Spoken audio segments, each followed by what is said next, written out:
اعوذ باللہ السمیع العلیم من الشیطان اللعین الرجیم بسم اللہ الرحمن الرحیم الحمد للہ وکفی وسلام علی عبادہ الذین اصطفی اما بعد فقد قال اللہ سبحانہ وتعالی فی محکم کتابہ المبین بسم اللہ الرحمن الرحیم تبت یدا ابی لہب وتب ما اغنا عنہ مالہ وما کسب سیصلی نارا ذات لہب وامرأتہ حمالۃ الحطب فی جیدہا حبل من مسد۔ عزیزان محترم، سورہ لہب کی تلاوت کا شرف حاصل کیا گیا، جو آج کی ترتیب کے اعتبار سے 111واں سورہ ہے۔ اس سورہ مبارکہ میں 5 آیتیں ہیں اور اس شان سے گفتگو کی گئی ہے اس سورہ میں کہ تبت یدا ابی لہب وتب، ابو لہب کے دونوں ہاتھ ٹوٹ جائیں، وتب اور خود ابو لہب ہلاک ہو جائے۔ ما اغنا عنہ مالہ وما کسب، اس کے مال نے اور اس کی کمائی نے اسے کوئی فائدہ نہیں پہنچایا۔ سیصلی نارن ذات لہب، اور عنقریب وہ بھڑکتی ہوئی آگ میں جھونک دیا جائے گا۔ وامرأتہ حمالۃ الحطب، اور اس کی عورت، اس کی بیوی لکڑیاں چننے والی ہے۔ فی جیدہا حبل من مسد، اور اس کی گردن میں خرمے کی چھال کی بٹی ہوئی رسی ہے۔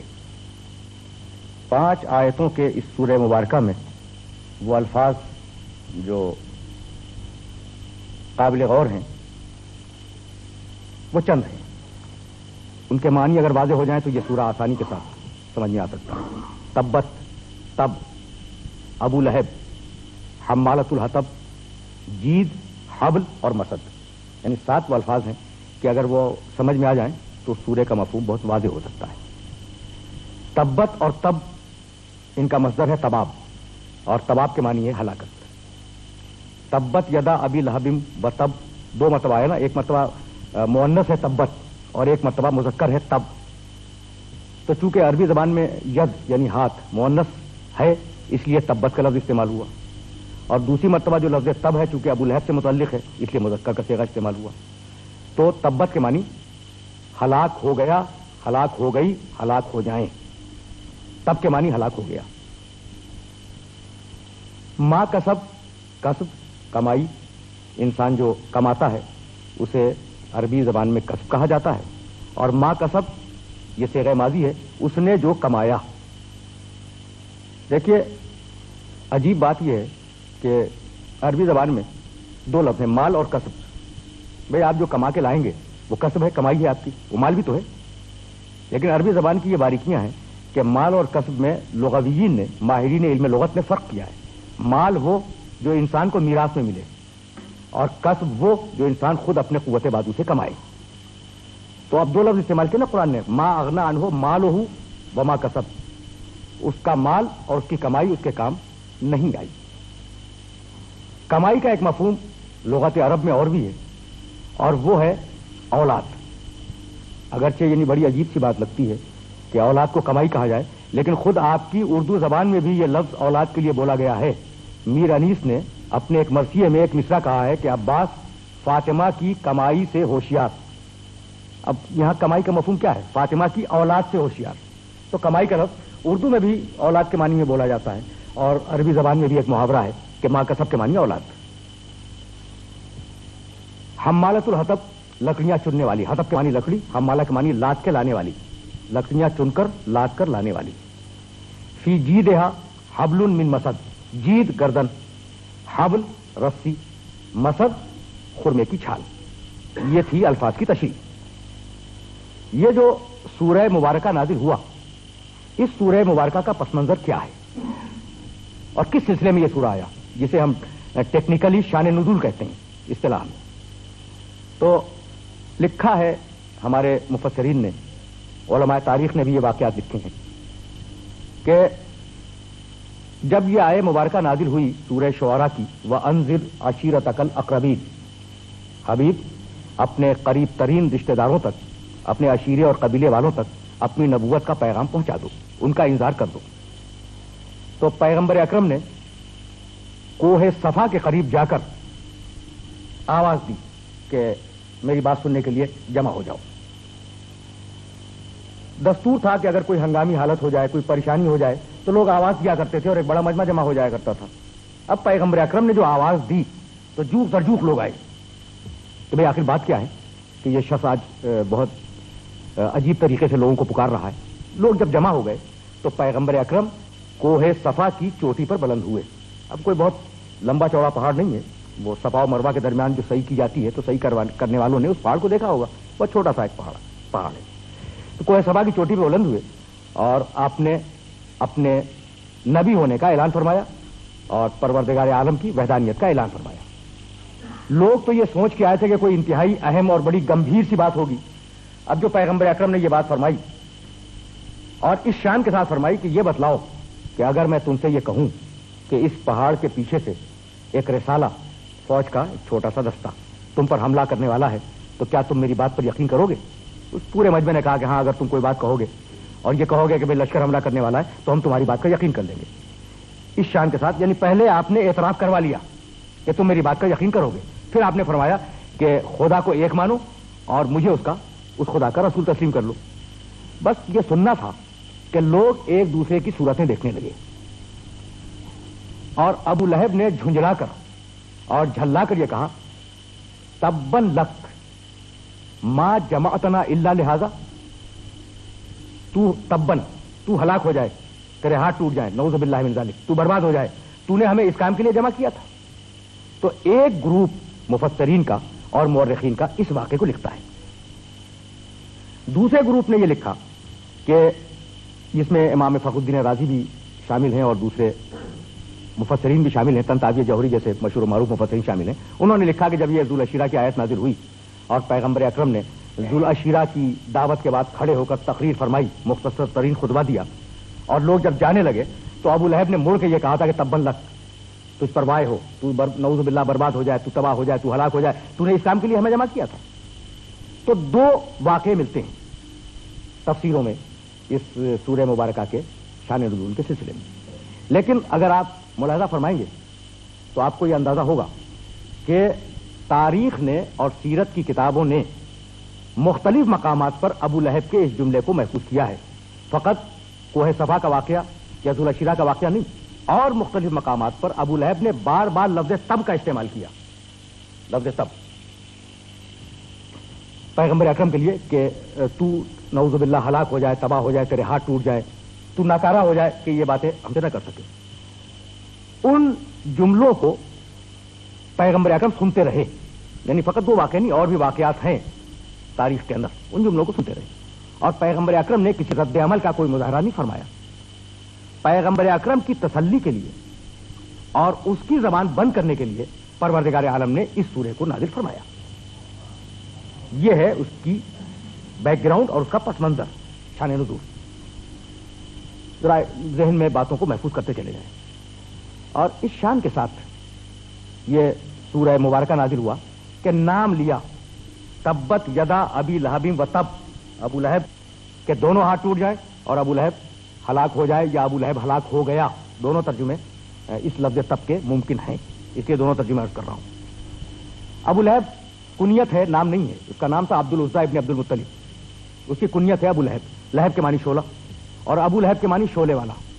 تو لکھا ہے مفسرین نے اور علماء لغت نے کہ یہ کنیت اس لیے رکھی گئی تھی کہ اس کے رخسار سرخ تھے، اس لیے رخساروں کی مناسبت سے اسے ابو لہب پکارا گیا۔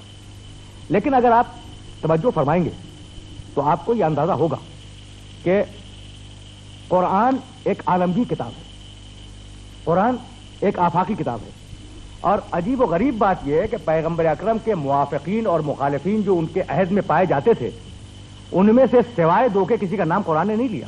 مخالفین میں ابو لہب کا نام لیا سورہ لہب میں، اور موافقین میں حضرت زید ابن حارثہ رضی اللہ تعالیٰ عنہ کا نام لیا سورہ احزاب کے اندر۔ اس کے علاوہ نام نہیں ہے قرآن مجید میں۔ کیوں؟ اس لیے کہ قرآن مجید کا اصول یہ ہے کہ آیت کسی بھی شخص کے لیے نازل ہو.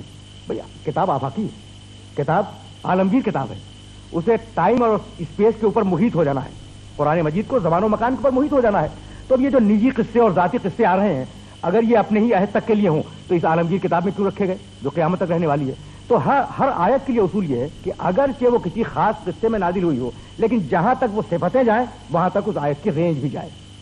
تو چونکہ ابو لہب کا مفہوم ہے شعلے والا, غیظ و غضب کی کیفیت رکھنے والا, ہر بات پر بگڑ اٹھنے والا, تو اب جہاں تک یہ مزاج جائے اور دشمنی رسول جائے, اس سورے کا رینج بھی وہاں تک جائے گا. یہ ہے اصول کہ اب یہ سورہ فقط ابو لہب پر نہیں رکے گا, جہاں تک بھی بو لہبیت جائے وہاں تک اس سورے کی حدیں بھی جائیں گی. اچھا تو پروردگار عالم نے یہ نام کیوں استعمال کیا؟ نام نہیں استعمال کیا, عبد العزیٰ نہیں کہا, ابو لہب کہا, صرف اس لیے کہ وہ صفت رہے اور صفتیں منطبق ہوتی رہے قیامت تک. مستشرقین یورپ نے جو اسلام دشمنی کے نام پر تحقیق کے فریضے کو انجام دیتے ہیں, انہوں نے یہ لکھا کہ یہ ابو لہب کا نام لے کر اسے برا کہنا, یہ نعوذ باللہ من ذالک رسول کی منتقمانہ ذہنیت کو بتلاتا ہے کہ انہوں نے نعوذ باللہ انتقام لے لیا. لیکن عزیزان محترم, یہ جو تحقیق کے نام پر اسلام دشمنی کی جاتی ہے, اب ظاہر ہے کہ ہمارا یہ موضوع نہیں ہے, کبھی ہم اس کے اوپر آپ کی خدمت میں اس موضوع پہ گفتگو کریں گے. تو حقیقت میں یہ تحقیق نہیں ہے. ابھی میں نے آپ کی خدمت میں عرض کیا کہ مخالفین میں سے کل ایک شخص کا نام ہے قرآن مجید میں, یعنی اس کو پرسنیفائی کیا, اسے مشخص کیا ایک شخص کو, ابو لہب کو. بھائی اس سے بڑا مخالف بھی تو موجود تھا نا, ابو جہل, عاص ابن وائل سہمی, مغیرہ, اور بہت سے لوگ تھے. انتہائی آپ کو عرب سرداروں کے نام مل جائیں گے تاریخوں میں جو انتہائی شدید دشمنی رکھتے تھے پیغمبر اکرم سے. تو کیوں نہیں آیا قرآن مجید میں ان کا نام؟ یہ فقط ابو لہب کو کیوں منتخب کیا گیا؟ تو اس کا مطلب یہ ہے کہ کوئی منتقمانہ ذہنیت کام نہیں کر رہی تھی, بلکہ اس کے پس منظر میں کوئی نہ کوئی بلیغ مصلحت پوشیدہ تھی. اور وہ بلیغ مصلحت یہ پوشیدہ تھی کہ ابو لہب چونکہ بہت بڑا سردار تھا اور اس کی پشت کے اوپر سینکڑوں اور ہزاروں کا مجمع تھا دشمنی رسالت کے لیے, تو اسے نام لے کر رسوا اور بدنام کیا گیا تاکہ وہ اس محاذ سے ہٹ جائے. اور جب وہ اس محاذ سے ہٹے تو کم سے کم دشمنی رسالت کا ایک کونا تو ٹوٹ جائے, ایک محاذ تو ٹوٹ جائے. تو اس لیے ابو لہب کا نام لیا گیا اور دشمنوں کے مقابلے میں. دوسرا سبب جو مفسرین کی سمجھ میں آیا وہ سبب یہ تھا کہ بڑے اعلیٰ قبیلے والا انسان تھا. شجر نسب کے اعتبار سے ابو لہب کے قبیلے کو آپ دیکھیں تو آپ کو اندازہ ہوگا کہ انتہائی اعلیٰ ترین قبیلے, خود پیغمبر اکرم کے قبیلے کا ہے اور پیغمبر اکرم سے قریب ترین رشتہ داری رکھتا ہے. تو بتلانا یہ تھا کہ ابو جہل کا نام نہیں لیا, مغیرہ کا نام نہیں لیا, عاص ابن وائل سہمی کا نام نہیں لیا, امیہ ابن ابی خلف کا نام نہیں لیا جو شدید ترین دشمن تھے پیغمبر اکرم کے. ابو لہب کو منتخب کیا. تو یہ بتلانا تھا کہ چونکہ رشتہ دار کی بات رشتہ دار کے حق میں بڑی معتبر سمجھی جاتی ہے نا. اگر میں کوئی بات اپنے رشتہ دار کے سلسلے میں کہوں تو میں یہ کہنے کا حق رکھتا ہوں کہ بھائی آپ کیا جانیں, وہ تو میرا رشتہ دار ہے, میں زیادہ بہتر جانتا ہوں. تو اس لیے ابو لہب کو بدنام اور رسوا کیا گیا کہ اس کی بات کا اعتبار ختم ہو جائے اور دنیا والے یہ سمجھ لیں کہ یہ رشتہ دار نہیں ہے بلکہ دشمن ہے. اور تیسرا اور آخری خیال جو مفسرین نے اس سلسلے میں لکھا ہے وہ خیال یہ ہے کہ ابو لہب کو سارے دشمنوں میں سے منتخب کر کے پروردگار عالم یہ بتلانا چاہ رہا تھا کہ راہ حق میں ہم رشتہ داریوں کو ترجیح نہیں دیا کرتے, اور راہ حق میں رشتہ داری کی ہماری نگاہ میں کوئی قیمت نہیں ہے. اگر وہ سگا رشتہ دار ہو اور راہ حق سے ہٹ جائے تو ہم اسے ابو لہب قرار دیں گے, اور اگر وہ ایمان اور عمل صالح کی منزل پہ ہو اور راہ حق پہ آ جائے تو ہم اسے اپنے سینے سے لگا لیں گے. یہ تھا وہ پس منظر جس کی بنیاد پر پروردگار عالم نے ابو لہب کو منتخب کیا, اور ابو لہب کو منتخب کرنے کے بعد ایک پورا سورہ نازل کیا اس کے نام سے. اور کس شان سے وہ سورہ آیا؟ تبت یدا ابی لہب و تب, ٹوٹ جائیں ابو لہب کے دونوں ہاتھ, و تب وہ بھی ہلاک ہو جائے, اور دوسرا ترجمہ وہ ہلاک ہو گیا. بھائی میں اپنے سارے محترم سننے والوں سے یہ پوچھنا چاہ رہا ہوں کہ سورہ کافرون میں کیا شان ہے؟ قل یا ایھا الکافرون, حبیب کہہ دو قل, حبیب کہہ دو, کیا کہہ دو؟ یا ایھا الکافرون. بھئی یہاں ہے قل تبت یدا ابی لہب و تب, قل نہیں ہے, ڈائریکٹ کہا, براہ راست کہا. یعنی وہ جملہ جو کافروں سے کہا پروردگار نے وہ خود نہیں کہا, پیغمبر سے کہلوایا. اور یہ تبت یدا ابی لہب و تب یہ پروردگار نے خود کہا, اس میں قل نہیں ہے. تو اب یہ فرق کیوں آیا؟ بھائی کافر ہے خداوند عالم کے دشمن اور ابو لہب ہے پیغمبر اکرم کا دشمن. تو پروردگار نے یہ